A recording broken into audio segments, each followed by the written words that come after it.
Assalamualaikum warahmatullahi wabarakatuh.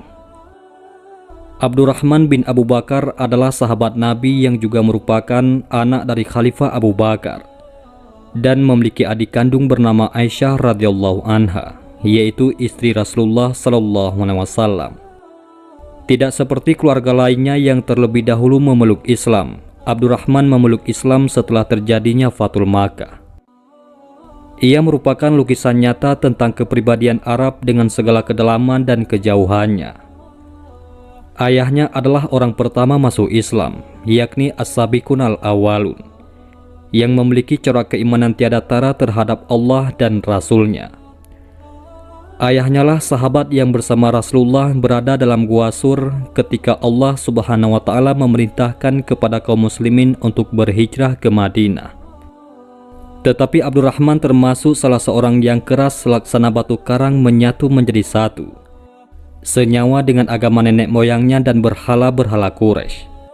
Hidayah Allah belum mengalir ke dalam relung jiwanya ketika kaum muslimin sudah hijrah ke Madinah, sehingga ia tetap berada dalam barisan orang-orang yang memusuhi Islam. Bahkan ketika perang Badar meletus, ia tampil sebagai barisan penyerang di pihak tentara musyrik. Dan di perang Uhud, ia mengepalai pasukan pemanah yang dipersiapkan Quraisy untuk menghadapi kaum muslimin. Dan sebelum kedua pasukan itu bertempur, terlebih dahulu seperti biasanya, yaitu dimulai dengan perang tanding. Abdurrahman maju ke depan dan meminta lawan dari pihak muslimin. Maka bangkitlah bapaknya, yakni Abu Bakar As-Siddiq radhiyallahu an, maju ke depan melayani tantangan anaknya itu. Tetapi Rasulullah sallallahu alaihi wasallam menahan sahabatnya itu dan menghalanginya melakukan perang tanding dengan putranya sendiri. Bagi seorang Arab asli, tidak ada ciri yang lebih menonjol dari kecintaannya yang teguh terhadap apa yang diyakininya. Jika ia telah meyakini kebenaran suatu agama atau sebuah pendapat, maka tak ubahnya ia bagai tawanan yang diperbudak oleh keyakinannya itu hingga tak dapat melepaskan diri lagi. Kecuali bila ada keyakinan baru yang lebih kuat, yang memenuhi rongga akal dan jiwanya tanpa kecurigaan sedikit pun, yang akan menggeser keyakinannya yang pertama tadi. Demikianlah, bagaimanapun juga, Abdurrahman tetap hormat kepada bapaknya, serta kepercayaannya yang penuh kepada kematangan akal dan kebesaran jiwa serta budinya. Namun keteguhan hatinya terhadap keyakinannya tetap berkuasa hingga tiada terpengaruh oleh keislaman bapaknya itu. Maka ia berdiri teguh dan tak beranjak dari tempatnya, memikul tanggung jawab akidah dan keyakinannya itu, membela berhala-berhala Quraisy dan bertahan mati-matian di bawah bendera dan panji-panjinya, melawan kaum mukmin yang telah siap mengorbankan jiwanya. Dan orang-orang kuat semacam ini tidak buta akan kebenaran, walaupun untuk itu diperlukan waktu yang lama.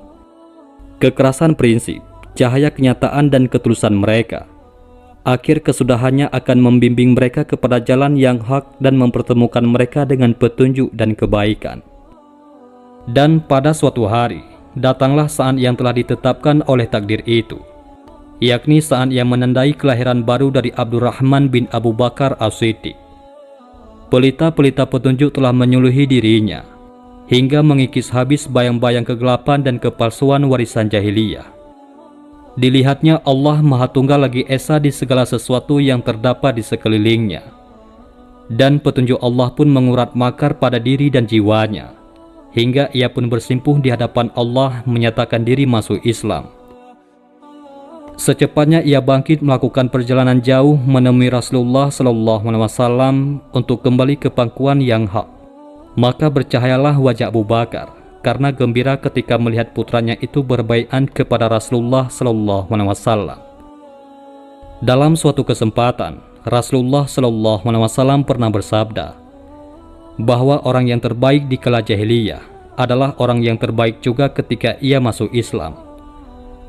Begitulah Abdurrahman bin Abu Bakar. Di waktu kafirnya, ia adalah seorang perwira jantan yang tak terkalahkan. Saat ia memeluk Islam, kegagahannya pun ia tampilkan. Tiada suatu harapan yang menariknya, tiada pula suatu ketakutan yang mendorongnya. Hal itu tiada lain hanyalah suatu keyakinan yang benar dan tepat, yang dikaruniakan oleh hidayah Allah dan taufiknya. Dan mulai saat itu, Abdurrahman pun berusaha sekuat tenaga untuk menyusul ketinggalan-ketinggalannya selama ini, baik di jalan Allah maupun di jalan Rasul dan orang-orang mukmin. Di masa Rasulullah SAW, begitupun di masa khalifah-khalifah sepeninggalannya, Abdurrahman tak ketinggalan mengambil bagian dalam peperangan dan tak pernah berpangku tangan dalam jihad yang aneka ragam. Dalam perang Yamamah yang terkenal itu, jasanya amat besar.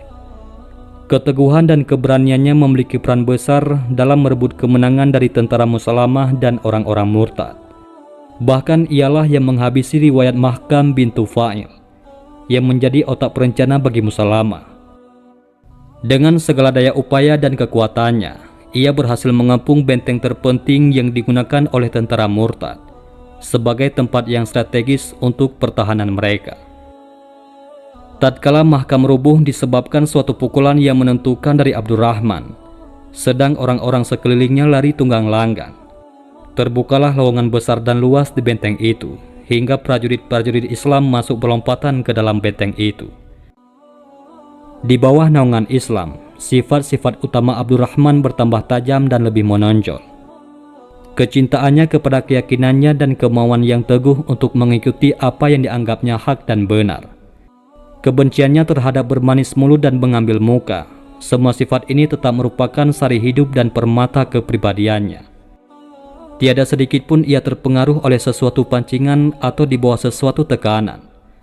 Bahkan juga pada saat yang amat gawat, yakni ketika Muawiyah memutuskan hendak memberikan bai'an sebagai khalifah bagi Yazid dengan ketajaman senjata. Muawiyah mengirim surat bai'an itu kepada Marwan, yakni gubernurnya di Madinah, dan menyuruh dibacakannya kepada kaum muslimin di masjid. Marwan melaksanakan perintah itu, tetapi belum lagi selesai ia membacakannya, Abdurrahman bin Abu Bakar pun bangkit dengan maksud hendak merubah suasana hening yang mencengkam itu menjadi banjir protes dan perlawanan keras. Ia berkata, "Demi Allah, rupanya bukan kebebasan memilih yang Anda berikan kepada umat Nabi Muhammad SAW, tetapi Anda hendak menjadikannya kerajaan seperti di Romawi, hingga bila seorang kaisar meninggal, tampillah kaisar lain sebagai penggantinya."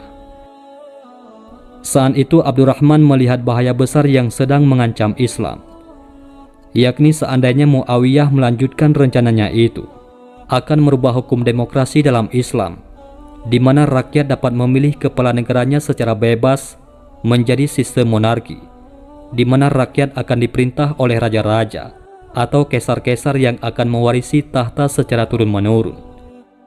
Abdurrahman bin Abu Bakar didukung oleh sebagian kaum muslimin yang dipimpin oleh Husain bin Ali, Abdullah bin Zubair, dan Abdullah bin Umar.